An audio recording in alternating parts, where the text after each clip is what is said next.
lot of nice autumn colors out in the trees today. It won't last long though. And with that in mind, what's going on today? It's kind of interesting reading this one. You've often heard the stories of people saying this recreational drone's spying on me and all that. At the end, it ended up being nothing in many cases. But how about this one? I've seen these before, these little tiny drones, but they're saying they're using these to actually spy on people. This one says, tiny British spy drones to sneak through windows and creep up on Russian troops. The British military has sent a swarm of 850 Black Hornet Microdrones to Ukraine for use against invading Russian troops. The tiny drones can sneak past enemy defenses with ease. These are the type of drones I would imagine you should be using for what? Military purposes and all that, since that's what it's designed for, I would imagine anyways. It says, after facing an estimated 100,000 casualties and being forced to withdraw from the city of Kherson, it seems like things can't get much worse for invading Russian soldiers in Ukraine. But it turns out they can. Last month, the UK government announced plans to send 850 tiny microdrones to Ukraine for use in close-quarter combats. These 6-inch Black Hornet AI weigh around the same as a plum.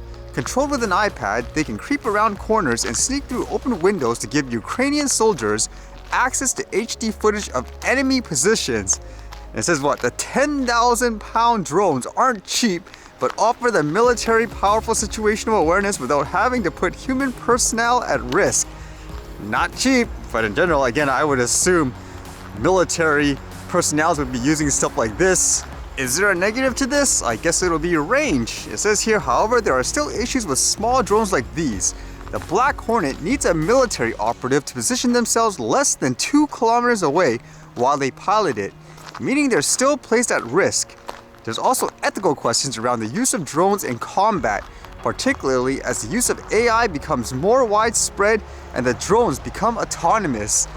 That's kind of interesting to think about too, where when you're in a war, is there really any type of rules, like in those situations where one side's literally trying to, I guess, defeat the other? But in terms of, I guess, capturing people and stuff with drones, I was reading this where apparently, is that story related to how in Brazil there's huge protests around the election results and so forth? And I even wondered before, there isn't much, I guess, talk about it evenly here in terms of the media. But just looking at this online, it says what? Day in Brasilia, TVs in Brazil are not showing this, unfortunately. It says, we don't want a person with no morals to be the new president. So there's a conflict, obviously, in terms of the election. Although the person here does say, please show this to the Americans. I'm not sure why that specifically, but you can see in this video, I'm guessing it was captured by a drone, look at how many people there are there. Isn't that just crazy? It's like a sea, a swarm is never ending, even with that huge aerial view. Man, that's a big issue. It makes me wonder again, why isn't there more coverage on stuff like this? I'd be fascinated to see what is going on in that sense.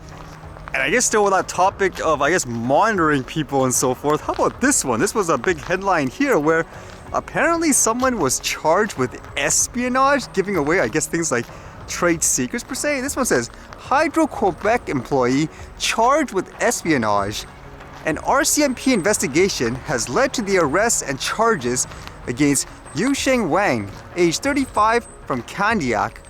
While employed by Hydro-Quebec, Mr. Wang allegedly obtained trade secrets to benefit the People's Republic of China to the detriment of Canada's economic interests. The Integrated National Security Enforcement Team began an investigation in August 2022 after receiving a complaint from Hydro-Quebec's corporate security branch. Mr. Wang allegedly obtained the information to which he had access in the course of his duties. Mr. Wang will appear tomorrow at the Longueuil Courthouse to face 4 charges under the Security of Information Act and Criminal Code of Canada. And the charges here is what? Obtaining trade secrets, unauthorized use of a computer, fraud for obtaining trade secrets, breach of trust by public officer. And it talks about here foreign interference. The RCMP has a mandate to detect and disrupt foreign interference attempts. It investigates activities by or for foreign actors that pose a risk to Canadian institutions and economy. Foreign actor interference is a priority for many law enforcement and intelligence agencies around the world. Hydro-Quebec is considered a critical infrastructure and a strategic interest to be protected.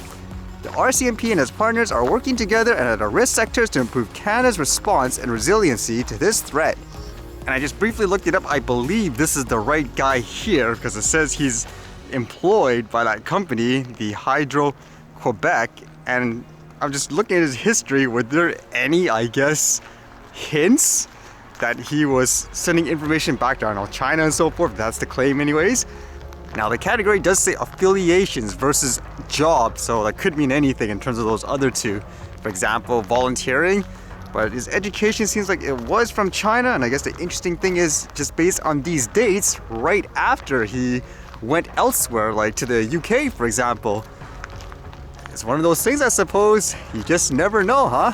You just can't base things just on, let's just say, a person's, I don't know, education and all that, and assume this person's 100% honest and all that. Kind of reminds me of a interesting story before where in a store, it just opened, you'd expect it to be busy and all that, and then there was this guy that returned an item. He's wearing a suit and everything like that. You would assume, oh wow, high class person, right? He wouldn't do anything wrong.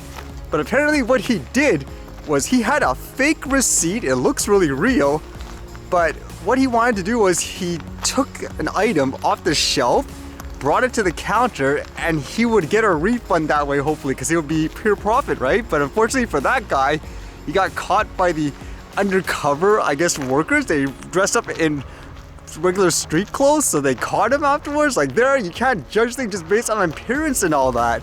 Or vice versa. Usually in those situations, I was even taught before, someone could be walking in with a plain shirt and all that. You assume, oh, it's just like whatever. Someone with no money, not gonna buy anything. That could be the person that comes in, spends, I don't know, thousands of dollars and stuff on equipment. So you can't prejudge people just based on, I guess, superficial, surface level details like these. Consistency in one's, I guess, actions is really the only thing I found in life in general in terms of trying to determine who the real person is per se.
Alright, see you guys later.